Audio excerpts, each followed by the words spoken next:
What's up, guys? Welcome back to the channel. Welcome to another video. As you can see in the title, the thumbnail of this clip, we're gonna watch none other than Race Hustler #1. They're all #1.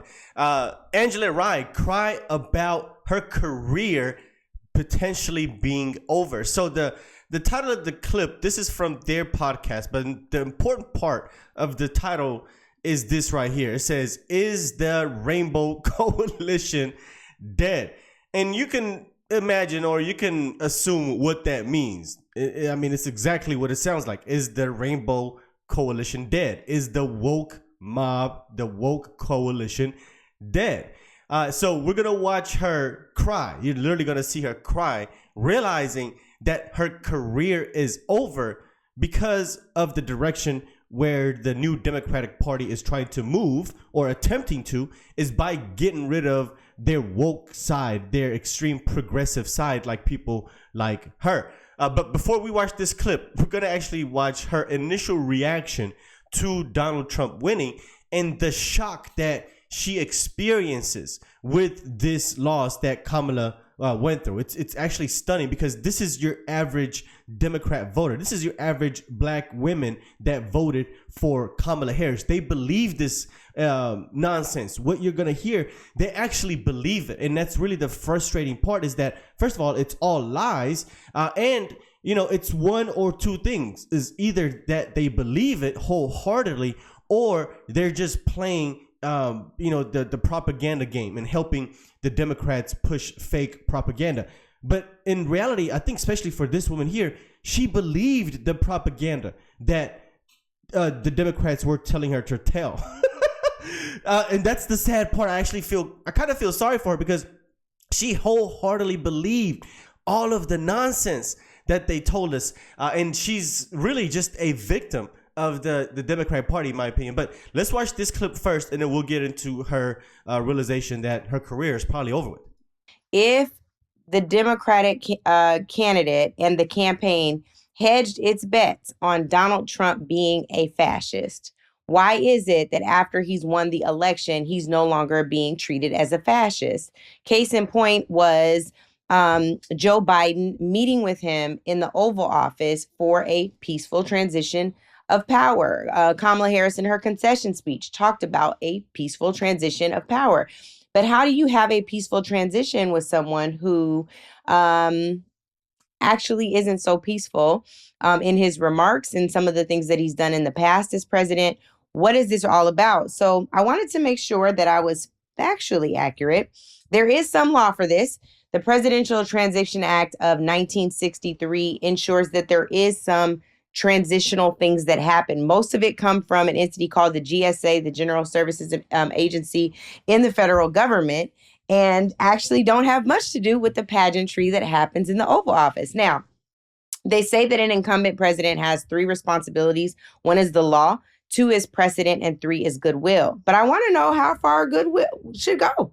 Should he be meeting with Donald Trump in the Oval Office for a peaceful transition of power? Is that a way to neutralize some of what is to come? I actually don't like it, y'all. Maybe I'm just out here. Maybe I'm, Andrew, I know you're the resident diplomat among us and you may see it differently, but it actually really grinds my gears that this is something that we doubled, tripled, quadrupled down on. I really believe this man is a fascist and a racist and a bigot, and he's a xenophobic person, and he, all of those things. And not to just label him, but these are the things that we say based on the words that have come out of his mouth. So why is there the pageantry in the Oval? Well, 2 quick things. It's simple, because it's all fake. But I told you, she just said it. She believed it. She believes it. She wholeheartedly believes all of those lies that the Democrats told her, and she just admitted that.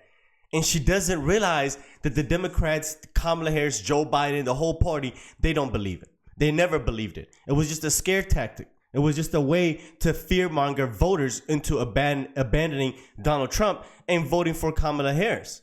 That's all that it is. But I told you guys, once again, some people believe it, and some people are just part of the propaganda. And the people that are in the insiders are the ones that are pushing the propaganda. I believe these foot soldiers here, like her and Roland Martin, I honestly think they believe the rhetoric. And it's really sad to witness and watch them actually push this nonsense, thinking that it's the truth. It really breaks my heart for them. I'm not going to lie to you, because they're victims. They're victims of propaganda and brainwashing. This is sad. This needs to be studied. But anyway, so that's the segment that I really wanted to pay attention to, is just her actually believing all of these things, right? That was the whole point of me sharing that part of the clip there.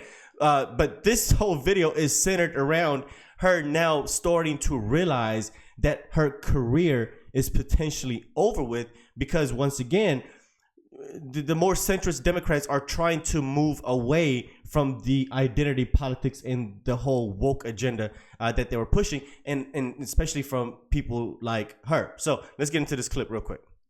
I'm very emotional. I think that I feel the obligation.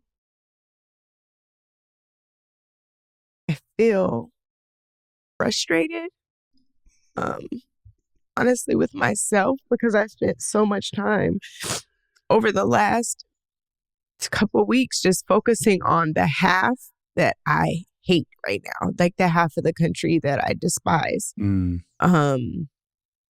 I'm frustrated about that, because you don't get understanding through frustration and hate.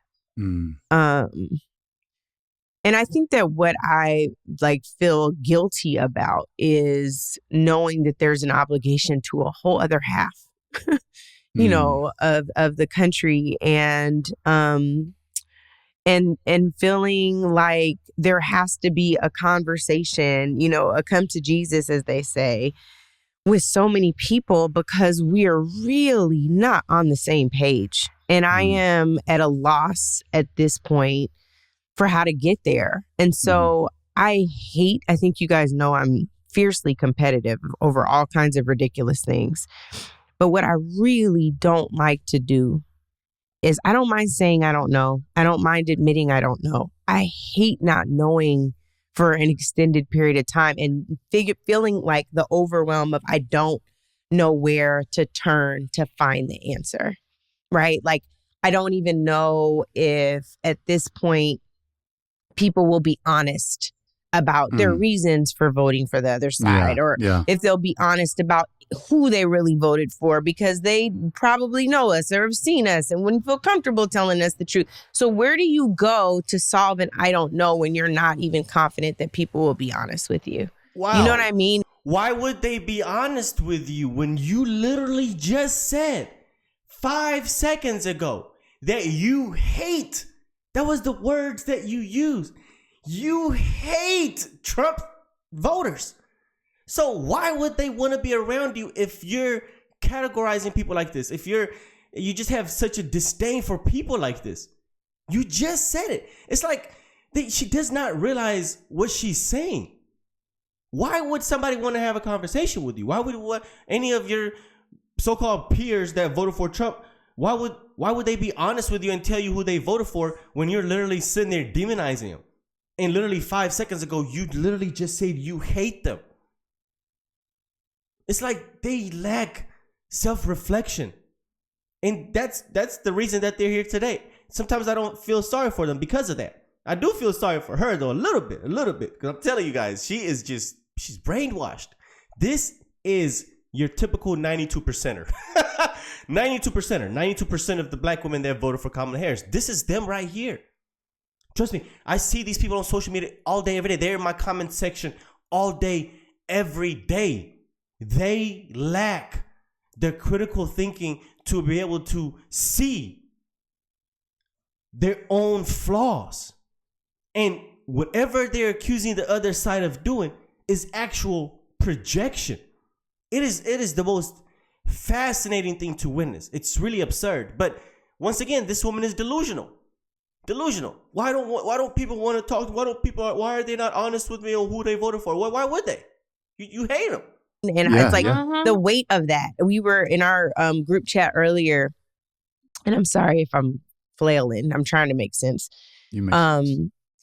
We were in our group chat earlier, And by the way, group chats are now triggering to me because I feel like, when are we just another echo chamber where we're in our own bubble? Because now we're all getting off Twitter, because now Twitter is going to be the hellscape. And now who are we going to talk to beyond our bubbles? Because we all think at least similar, maybe not the same, but similar. Anyway, I digress. My point is, we were in a group chat earlier, and there's this conversation about if the Rainbow Coalition essentially is a thing. Like, are we going to all be able to come together as people of color and do the damn thing? And the conversation was like, no, I don't think it's a thing. And I can't lose that hope. Like, if we lose that hope, we don't have a path, y'all. Like, we really don't. If we cannot figure out how to be in coalition, in solidarity on multiple challenges, on multiple fronts, for multiple policy issues, we are Yeah. We are. You are. Your job is over. There is no more need for you if the so-called Rainbow Coalition does not exist. And that's the problem that these people have, is they don't realize that the individuals in this so-called coalition have their own individual interest, which sometimes is against what your interest is. So the coalition, it was only a matter of time before it broke up anyway. That's what she's realizing here. This is exactly what she's saying.